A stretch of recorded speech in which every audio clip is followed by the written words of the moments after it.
আপনাদেরকে মজার একটা কথা বলি। আমি মূলত পাকিস্তানি বংশোদ্ভূত, আর আমি পাকিস্তান ভালোবাসি। আমি সেই গোটা অঞ্চলটাকেই আসলে ভালোবাসি। সেই অঞ্চলটির ইতিহাসের প্রসঙ্গে বলতে গেলে, বিশেষত বিশ্ববিদ্যালয় এবং হাই স্কুলের যেই ছাত্ররা এখানে রয়েছেন, আমি চাই যে আপনারা একটা বই পড়েন, বিশেষত যদি আপনি দক্ষিণ এশিয়া থেকে এসে থাকেন, যদি আপনি ভারত, পাকিস্তান, বাংলাদেশ, আফগানিস্তান, এমনকি শ্রীলঙ্কা এবং সেই অঞ্চলের অন্যান্য দেশ থেকে এসে থাকেন, আপনি বইটি পড়েন। বইটির নাম Islam and the English enlightenment. Islam and the English enlightenment. আমি চাই যে আপনি এই বইটি পড়েন। তো মূল কথা আসি, ব্রিটিশরা ভারতকে উপনিবেশ করেছিল। তারা হিন্দু, মুসলিম, শিখদেরকে একটা সময় ধরে শাসন করেছে।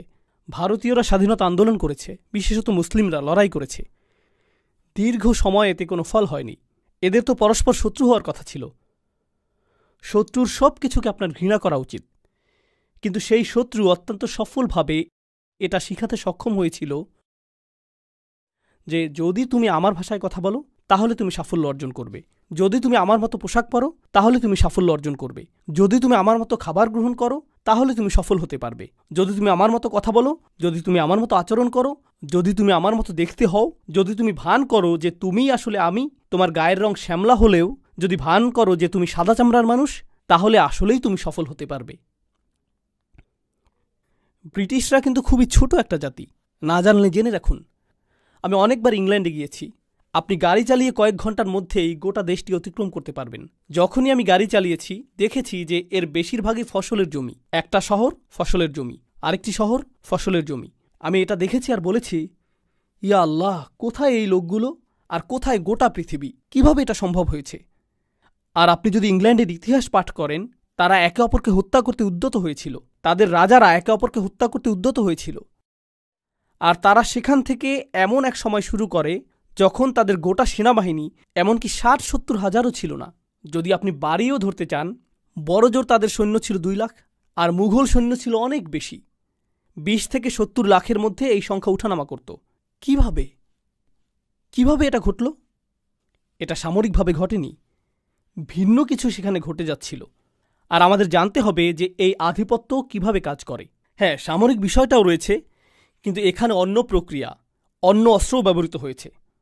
আর সেই অস্ত্রের বিষয়টি হলো, এমনকি যখন মানুষ ব্রিটিশদের কাছ থেকে স্বাধীনতা অর্জন করে, এমনকি যখন মানুষ আলজেরিয়াতে হত্যার শিকার হয়েও ফ্রেঞ্চদেরকে বিতাড়িত করেছে, তারা হয়তো ফ্রেঞ্চদেরকে বিতাড়িত করতে পেরেছিল, কিন্তু একটি ফ্রেঞ্চ ভিতরে রয়ে গিয়েছে। তারা ব্রিটিশদের বিতাড়িত করেছে, কিন্তু একটি ব্রিটিশ ভিতরে রয়ে গিয়েছে। আর অবস্থা যখন এমন হয়, এই অবস্থায় আপনি পাকিস্তানের মতো একটা দেশে যেতে পারেন, যা আমি ভালোবাসি। পাকিস্তানের অনেকগুলো ভাষা নিয়ে গড়া চমৎকার ঐতিহ্য রয়েছে। এর মধ্যে অনেক ভাষা মৃতপ্রায়। সেখানে আপনি যদি একটি রেস্টুরেন্টে যান আর উর্দু ভাষায় কথা বলেন, তাহলে ওয়েটার আপনার দিকে বিরক্তি ভরে তাকাতে পারে। কিন্তু আপনি যদি একই কথা ইংরেজিতে বলেন, এর উপরে আপনি যদি আমেরিকান উচ্চারণে এটা বলেন, please sir, this way sir, আপনি পরীক্ষা করে দেখতে পারেন। আপনি স্যুট পরিধান করে সেখানে প্রবেশ করে ইংরেজিতে কথা বলুন, এরপর বেরিয়ে যান, পোশাক পরিবর্তন করে দেশীয় পোশাক পরুন, তারপর আবার প্রবেশ করে উর্দু ভাষা বলুন। সম্পূর্ণ ভিন্ন আচরণ পাবেন। আর এটা আমেরিকাতে ঘটছে না, কানাডাতেও ঘটছে না, ইংল্যান্ডেও ঘটছে না। এটা ঘটছে মুসলিম বিশ্বে। আর শুধুমাত্র পাকিস্তানেই না, এটা ঘটছে ভারতে, বাংলাদেশে, ইন্দোনেশিয়াতে, মালয়েশিয়াতে, এটা ঘটছে উত্তর আফ্রিকায়, সমগ্র মুসলিম বিশ্বে। জানেন মূলত বিষয়টা কি? আমরা আমাদেরকে মুক্ত করেছি, আমরা এটা করেছি, কিন্তু আসলেই কি আমরা করেছি? এটা এমন যেন আমরা আরেকটি মিশর চাইছি। আপনি আরেকটি মিশর চাইছেন। আর যারা এখানে তরুণ প্রজন্মের কাছে মনে হবে, আমি তো কানাডায় জন্ম নিয়েছি, আপনি কিসের কথা বলছেন? এই কথাগুলোর সাথে আমি সম্পর্ক খুঁজে পাচ্ছি না। হ্যাঁ, আপনাকে নিয়ে কিছু কথা বলি। জানেন আপনার ঔপনিবেশিক প্রভুকে? বিভিন্ন ব্র্যান্ডের নাম, নেটফ্লিক্সের প্রতি আপনার আনুগত্য, খেলায় আপনার প্রিয় দলটির প্রতি উপাসনা। এই উপায়ে আপনার নতুন প্রভুরা আপনাকে ব্যস্ত রাখছে। এটা আপনাকে নতুন মডেলের গাড়ি নিয়ে ব্যস্ত রাখছে। মোবাইল যা সম্প্রতি বাজারে এসেছে, যার এমন ক্যামেরা রয়েছে যেটি ঠিক আপনার আগের ফোনের ক্যামেরার মতোই, কিন্তু নতুন ফোনটি ছাড়া আপনার কাছে জীবন অসম্পূর্ণ মনে হয়। আপনাকে এটা পেতেই হবে, আপনাকে এটা দেখাতেই হবে। আপনি এমন গণতন্ত্র নিয়ে গর্বিত, এমন গণতন্ত্রে বসবাস করে গর্বিত, যা অত্যন্ত ব্যস্ত রয়েছে গোটা পৃথিবীর গণতন্ত্র ধ্বংস করার কাজে। কিন্তু আপনি গণতন্ত্র নিয়ে গর্বিত। কমপক্ষে আমাদের তো অধিকার রয়েছে, আমাদের তো গণতন্ত্র রয়েছে। আর অন্য দেশের বিশৃঙ্খলাগুলো আমাদের চোখে ধরা পড়ে। তো এই আয়াতের মাধ্যমে আমি আপনাদের যা বলতে চাচ্ছি তা হল, মুসা আলাইহিসসালাম তাদেরকে একটি সতর্কতা প্রদান করেছিলেন। এটাই যদি তোমরা চাও, তোমরা যদি আবারও দাসত্বের জীবন চাও, শারীরিকভাবে না হলে মানসিকভাবেও যদি তা চাও, তাহলে এগিয়ে যাও, নতুন এক মিশরে চলে যাও। এইবার তোমাদের শাসন করতে ফেরাউন আসবে না। ফেরাউন তোমাদের নিজেদের মাথাতেই রয়েছে, আর তোমরা নিজেকেই নিজে ঔপনিবেশিক দাস বানিয়ে রেখেছ। এটা অটো পাইলট। সর্বোত্তম দাস তো সেই যার জন্য আপনার কারাগার তৈরিরও প্রয়োজন নেই, সাশ্রয়ী দাস। এই দাসটি এমন দাস যে মনে করছে যে সে মুক্ত, এটা সহজতম পন্থা। এটা অসাধারণ। ব্যাংকিং ব্যবস্থা উন্নতির আগে এবং কর ব্যবস্থার উন্নতির আগে একটা সময় ছিল যখন রাজা সৈন্য প্রেরণ করত। এই সৈন্যবাহিনী এসে প্রতিটা ঘর থেকে অর্থ সংগ্রহ করত। পদ্ধতিটা এখন অনেক স্মার্ট হয়ে উঠেছে। তখন সেনাবাহিনীর জন্য খরচ করতে হতো, ঘোড়ার জন্য খরচ করতে হতো, ঘোড়ার গাড়ির একটা খরচ ছিল, যাতায়াতের একটা খরচ ছিল, তারপর তারা অর্থ সংগ্রহ করত। এভাবে মাঝখানে অনেক অর্থ খরচ হয়ে যেত। এখন স্বয়ংক্রিয় বিলিং সিস্টেম তৈরি করা হলো। মানুষ যখন মহাসড়কে গাড়ি চালাবে, তাদের কাছ থেকে স্বয়ংক্রিয়ভাবে টোল আদায় হয়ে যাবে। তারা বুঝতেও পারবে না, তারা অনুভব করবে যে তারা স্বাধীন। রাস্তার দৃশ্যটি কত চমৎকার। তারা এভাবে ডাকাতির শিকার হয়েও হাসতে থাকবে। তারা হাসতে থাকবে যখন আয়ের উপর কর প্রদান করবে। এক বোতল দুধ কেনার জন্য তারা কর প্রদান করবে, তারপর সেই বোতল রিসাইকেল করার জন্য আবার কর প্রদান করবে। একটি গাড়ি কিনতে, গাড়িটি পার্ক করতে, নষ্ট গাড়িটি সারাতে তারা কর প্রদান করবে। আমরা শুধু তাদের অর্থ নিতেই থাকব, আর তারা হাসতে থাকবে আর বলবে, এটা তো চমৎকার। এটা ফেরাউনের চেয়েও অনেক কার্যকর দাস ব্যবস্থা। ফেরাউন এটা দেখলে গর্বিত হতো। ফেরাউনও বলতো, এটা অসাধারণ। ইহবিতু মিসরান ফাইন্না লাকুম মা সাআলতুম। আর আপনি যদি এই মানসিক দাসত্ব থেকে মুক্ত হতে না পারেন, এর পরিণাম কি? আলোচনাটি আমি আর দীর্ঘায়িত করতে চাই না, হাতে সময় সীমিত। শুধু একটা বিষয় বলছি। আল্লাহ বলেছেন এর পরিণতি কি? এটা সহজ। কোরআনে অনেকগুলো নিয়ম বা বিধান রয়েছে। আপনারা মাধ্যাকর্ষণ নিয়ম সম্পর্কে জানেন, আপনারা পদার্থবিজ্ঞানের নিয়ম সম্পর্কে জানেন, আপনারা প্রজ্বলনের নিয়ম সম্পর্কে জানেন, আপনারা রসায়নের নিয়ম সম্পর্কে জানেন, আপনারা শরীরতত্ত্ব সম্পর্কে জানেন। আপনি যদি বিষাক্ত কোনো খাবার গ্রহণ করেন, আপনার শরীর ক্ষতিগ্রস্ত হবে। এমন নিয়ম রয়েছে যা এটা বর্ণনা করে। এমন বিধান কার্যকর রয়েছে। আল্লাহ নির্দিষ্ট বিধান কার্যকর করে রেখেছেন। আপনি নিজের হাতকে আগুনের মধ্যে প্রবেশ করাতে পারবেন না। এখানে প্রজ্বলনের বিধানটি কাজ করবে, তাই না? সব কিছুরই কার্যকারণ থাকবে এবং এর ফলাফলও থাকবে। ঠিক একইভাবে কোরআনে আল্লাহ আমাদেরকে আরেক ধরনের কার্যকারণ এবং ফলাফলের কথা বলেছেন। আল্লাহ যদি এটা শিক্ষা না দিতেন, আমরা কখনোই তা জানতাম না।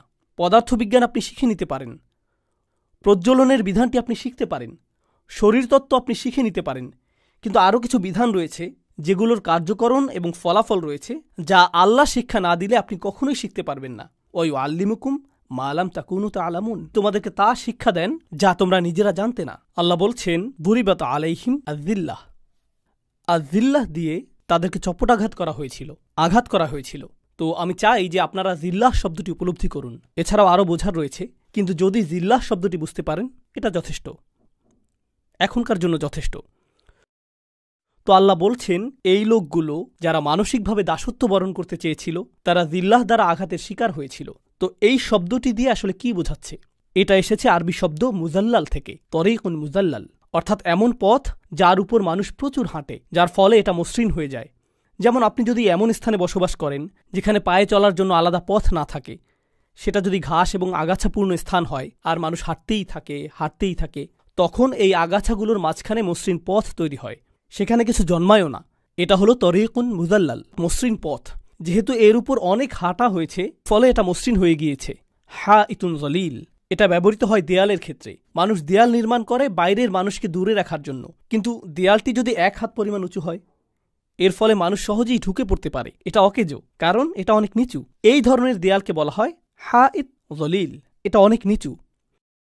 এভাবে বাইতুন জলিল, যখন আপনি বাড়ি কিনেন, আপনি তা কিনতে চান উঁচু জায়গার উপর, কিছুটা উঁচু স্থানে, কারণ যখন বৃষ্টি নামবে পানি গড়িয়ে নেমে যাবে, কিন্তু আপনি যদি নিচু স্থানে বাড়ি কিনেন, অন্য সকল বাড়ির পানি আপনার বাড়িতে চলে আসবে, আপনার বাড়িই বন্যার শিকার হবে।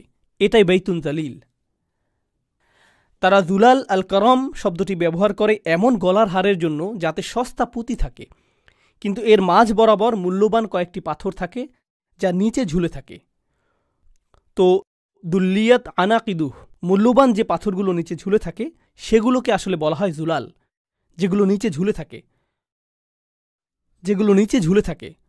মুহাম্মদ হাসান জাবাল কর্তৃক লিখিত আরবি ভাষার বিখ্যাত অভিধানে তিনি এই ব্যাপারে বলেছেন, নাকসুস ইরতিফা ইশাই, কোনো কিছু উঁচু ছিল কিন্তু এখন তা নিচু হয়ে গেল, এটাই জালিল।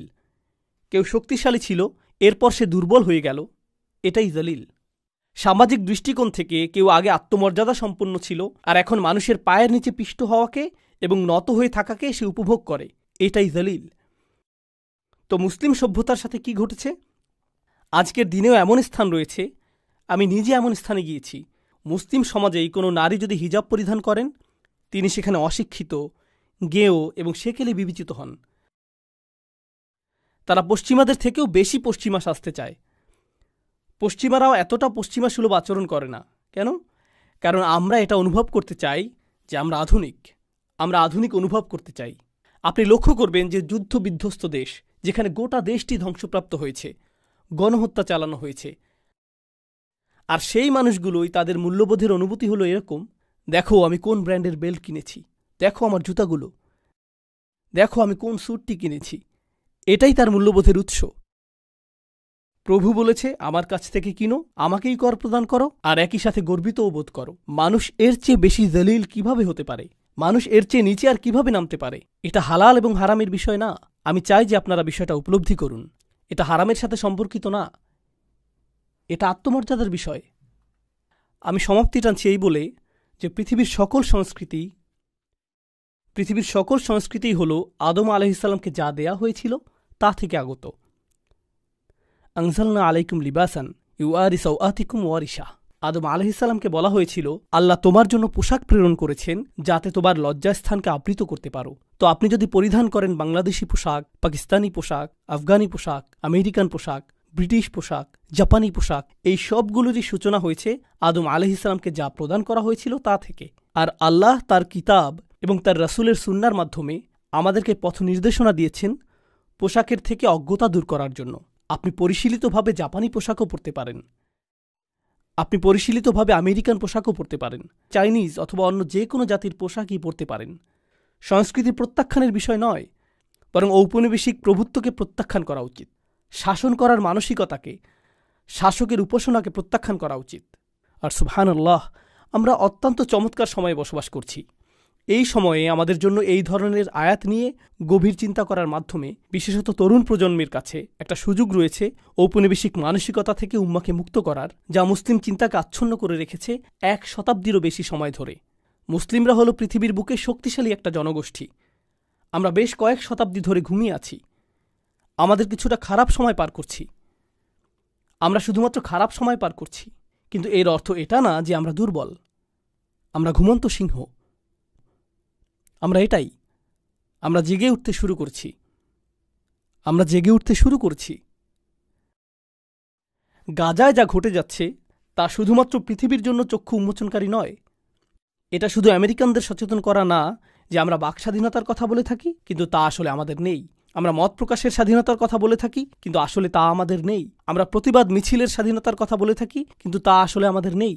এটা শুধুমাত্র আমেরিকানদেরকে এই গুরুত্বপূর্ণ বিষয়গুলো নিয়ে সচেতন করা না, বরং এই চিন্তাও জাগ্রত করা যে তারা আমাদেরকে দাসের মতোই বিবেচনা করেছিল আর অদৃশ্য বেড়া তৈরি করে রেখেছিল। মুসলিমরা বুঝতে পারছে যে এতদিন আমি কিসের উপাসনা করে আসছি, কোন কল্পিত গরু নিজের চিন্তার জগতে তৈরি করে আমি উপাসনা করেছি, বনি ইসরাইলের সেই সোনালী গরুর মতো।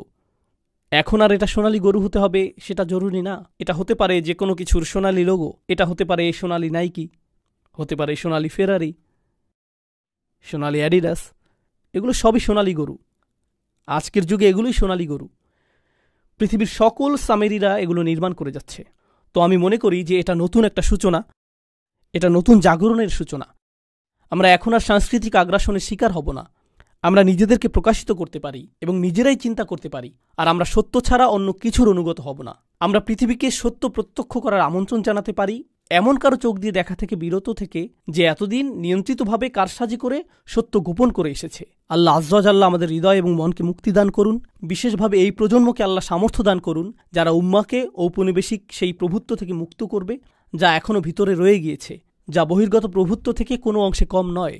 বারাকাল্লাহু লি ওয়া লাকুম ফিল কুরআনিল হাকিম ওয়া নাফা'নি ওয়া ইয়্যাকুম বিল আয়াতি ওয়া যিকরিল